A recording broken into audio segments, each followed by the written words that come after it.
Hello, my name is Isaac Leva-Cardenas, and today I would like to present my current findings of the live imaging analysis of hepatic stellate cell migration in the zebrafish liver. I would like to thank Alexis Ross, who is a graduate student at the Huntsman Cancer Institute, where this project is based on a portion of her proposal, and Dr. Kimberly Evison, who is the principal investigator of the Evison Lab and mentor for me and Alexis. I would also like to thank the Huntsman Cancer Institute and the Office of Undergraduate Research at the University of Utah for the funding and support of this project. To begin, the purpose of studying the migration of hepatic stellate cells, or HSCs, is to understand the mechanism of its migration more fully during liver development, as it is incompletely understood. What is known is that HSCs migrate to liver injury sites and tumors, where they play an important role in regeneration or disease progression. This hinders the development of new therapies and improved patient outcome for developmental disorders such as congenital hepatic fibrosis and liver diseases such as alcoholic and non-alcoholic steatohepatitis, liver cirrhosis, and hepatocellular carcinoma, or HCC. To understand the mechanisms involved in HSC migration, it is important to know where they reside in the liver's cellular environment. There are three major cell types that are relevant to discuss. Hepatocytes comprise about 80% of the liver by mass and are yellow in this schematic. HSCs comprise about 5 to 8% of the liver by number of liver cells and are blue in the schematic. They reside in a region called the space of Dis between the hepatocytes and sinusoidal endothelial cells, which the latter line the vascular vessels within the liver and are red in the schematic. HSCs, during vertebrate development, migrate from the septum transversum to the liver. The septum transversum is mesenchymal tissue that resides between the developing heart and liver. The present figure is the development of a rat, and in figure A, it is the tan region. This region is more pronounced in figure B, as shown here. What is interesting is that they enter closely after sinusoidal endothelial cells invade the liver. However, the sinusoidal endothelial cells serve to efficiently support the migration of HSCs, as HSCs can also invade and migrate within the liver to a lesser extent. HSCs have two stages, a quiescent and an active state. When in a quiescent state, it regulates extracellular matrix or ECM turnover and serves as a primary storage cell of vitamin A. However, when the liver is injured, HSCs convert to the active state, where they migrate to the injury site and secrete excess ECM composed of collagen, cytokines, and growth factors. The presented figure shows how an alcohol-induced liver damage activates quiescent HSCs to active HSCs, with cytokine secretion on the top, increased fibrogenesis on the bottom, and growth factor release to increase liver cell proliferation for liver regeneration on the left. Unfortunately, continued activation can lead to liver fibrosis, cirrhosis, and eventually HCC. As I mentioned at the beginning, the mechanism of HSC migration during liver development is incompletely understood. But according to preliminary data shown here from Alexis Ross, there seems to be a role between the protein POTX and HSC migration.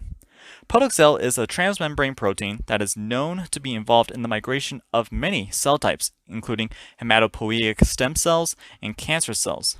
The present figure contains images of zebrafish livers at 6 days old. The green fluorescence in figures A through C mark the cytoplasm of HSCs. Figure A shows the location of HSCs without any knockout of proteins. Comparing to figure B, which introduces mosaic POTX knockout using CRISPR-Cas9, there are significantly smaller numbers of HSCs compared to figure A.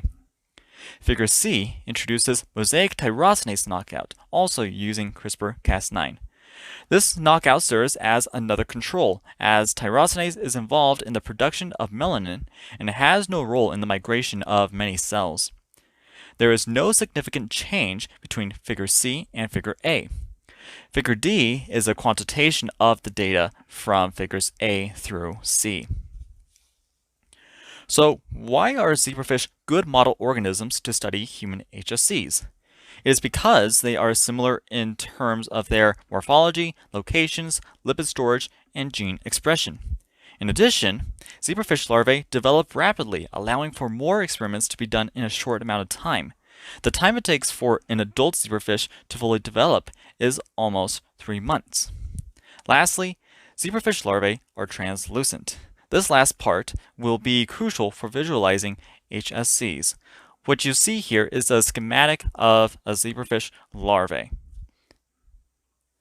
This project utilizes two zebrafish lines made from two crosses. The first cross is a WT1B GFP line crossed with a two-clip line. WT1B GFP marks the cytoplasm of HSCs, heart cells, and kidney cells with a green fluorescence. Two-clip marks DS red in hepatocytes. Using the schematic of an HSC and a hepatocyte seen earlier, that means HSCs should appear green and hepatocytes should appear red. The second cross is a beta-actin H2A M cherry W21B GFP line crossed with a wild-type AB line. Beta-actin H2A M cherry marks the nuclei of all cell types, and WT1B GFP marks the same cells as in the first cross. That means HSCs should appear green, and its nuclei, as well as the nuclei of other cells, should appear red.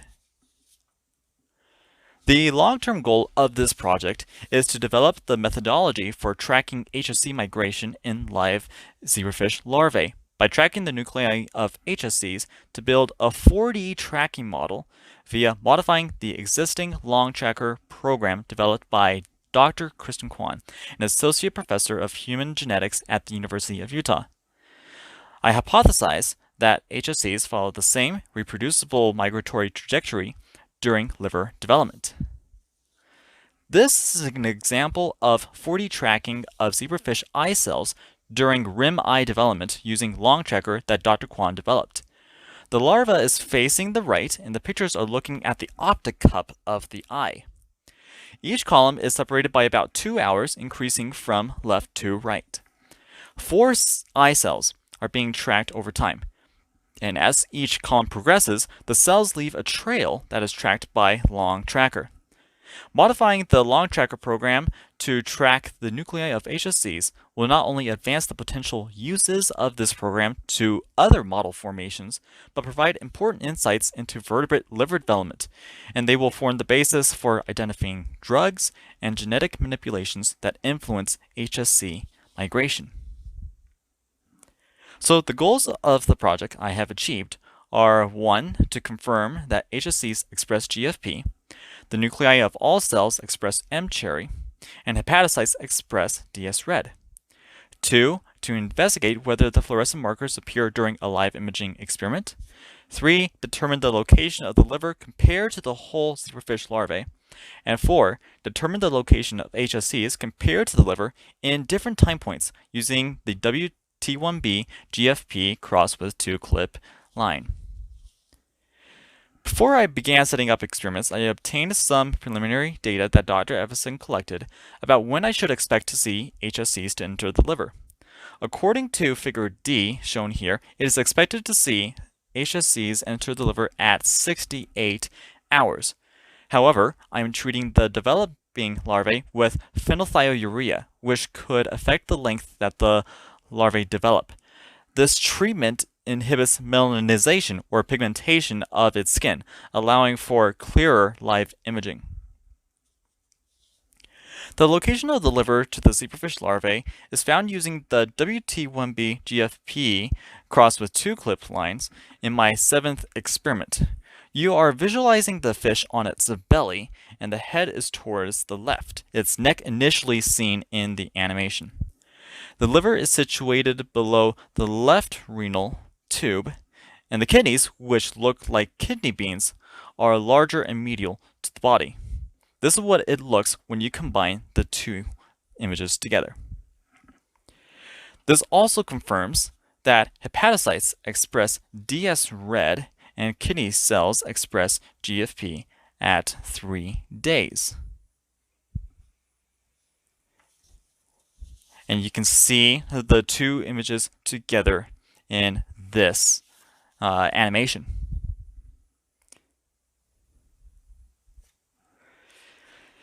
The location. Now that I know where the liver is, I need to determine the location of HSCs compared to the liver in different time points. I also wanted to see if dissecting the larvae or keeping them intact would make a difference in quality and resolution of the images. In my 9th experiment, I imaged WT1B GFP crossed with 2-clip larvae at 4 days. This dissected larva you see is on its right side, and the head is towards the right, though not seen in the images here. Both fluorescent channels had great quality and resolution and can visualize the HSCs and hepatocytes. Then when put together, they produce this image, which they overlay nicely. As for the intact larva, it is on its right side, and the head is towards the left, also not seen in the images. Both fluorescent channels had great resolution, but poor quality, and this is more prominent when the images are brought together, as you see here. So here are some takeaways I learned from the previous experiments. 1 is that you do not live image the larvae too long, meaning 12 to 16 hours of imaging is unnecessary. Not only does the GFP fluorescence fade, but the larvae die when exposed to fluorescent light that long. 2, because GFP is expressed in the kidneys and renal tubes, differentiating them and HSCs is difficult. 3, DS-red is variably expressed, ranging from just being expressed in hepatocytes to the excessive red background from the larval body, especially the yolk. And finally, 4, dissected zebrafish larvae with yolk removed showed best imaging results for visualization of HSCs and liver. So the next steps are 1, to determine the location of HSCs compared to the liver in 64 to 70 hours in 2-hour intervals. 2, verify that the nuclear M-cherry marker is expressed within HSCs in the desired time points. 3 is to optimize the setup for the live imaging experiments using the beta-actin H2A M-cherry WT1B GFP crossed with AB line. These optimization include step sizes, resolution, fluorescent parameters, orientation, and time points.